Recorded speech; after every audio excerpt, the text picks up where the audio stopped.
ప్రార్థనా సమయం అనే ఆధ్యాత్మిక కార్యక్రమానికి మిమ్మల్ని అందరినీ ప్రేమతో ఆహ్వానిస్తున్న ధ్యానము కొరకే అపోస్తుల కార్యముల నుండి 20వ అధ్యాయము 7వ వచనం మరొకసారి చదువుకుందాం.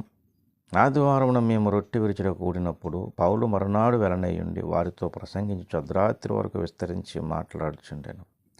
ప్రభునందు ప్రియ దేవుని బిడ్డలారా, ఈ లేఖన భాగములో ఆదివారము నాడు రొట్టె విరుచుట అనే మాట మనకు కనబడుతుంది. అంటే ఆదివారం నాడు ప్రభు సన్నిధికి వచ్చి మందిరానికి వెళ్ళి ఆరాధించుటలో ఉన్న ఒక ప్రాముఖ్యత, ప్రభురాత్రి భోజన బలలో పాల్గొనే అనుభవం.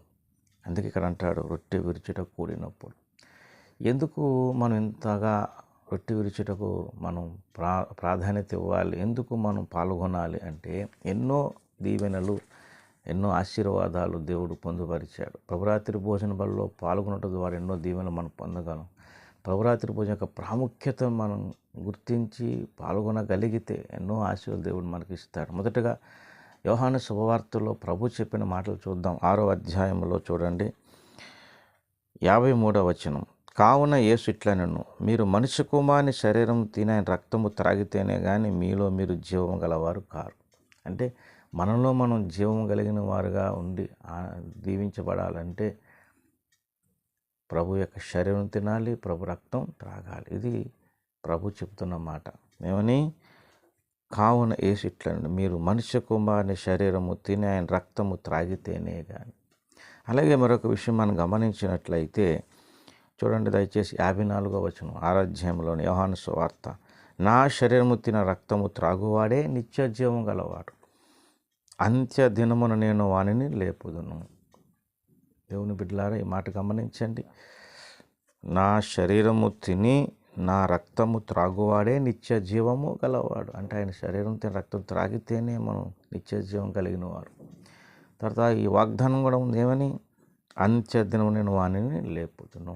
ప్రియ దేవుని బిడ్డలారా, గమనించండి ప్రభురాత్రి భోజనం యొక్క ప్రాముఖ్యత ఏంటి అసలు. ఎందుకు ఈ మాట ఇక్కడ తెలియజేస్తారు? అపోస్తులు ఎందుకు క్రమంగా పాటించారంటే ఇదిగో ఈ వాగ్దానం మనకుంది. తర్వాత మరొక మాట చూడండి, 56వ వచనం. నా శరీరము తిని నా రక్తము త్రాగువాడు నా యందును నేను వాని యందును నిలిచిందుము. అంటే ప్రభువులో మనం నిలిచిన అనుభవాన్ని పొందడంలో ఈ ప్రభావిత భోజనం అంటే భోజనంలో పాల్గొనటంతో మనకు ఆశీర్వాదం, ఎంతో దీవెన పొందుటకు సహాయం చేస్తుంది. అంటే ప్రభురాత్రి భోజనంలో మనం క్రమంగా పాల్గొనట, ప్రభువును నిలిచిన అనుభవాన్ని మనం పొందగలుగుతాం. అలాగనే మరొక మాట కూడా తెలియజేస్తూ ఉన్నాడు. చూడండి 57వ వచనం. జీవము గల తండ్రి నన్ను పంపెను గనక నేను తండ్రి మూలముగా జీవించుచున్నట్టు నన్ను తినువ నా మూలముగా జీవించును. ఆయన మూలముగా జీవించు ఆ దీవెన మనం పొందాలి అండి. మరి ఆయనలో నిలిచిన మనం పొందాలి, నిత్య జీవం కలిగిన వారుగా మనం దీవెన పొందాలి, అంత్యదినం లేపబడే వారిలో ఈ ఆశీర్వాదం మనం పొందాలి.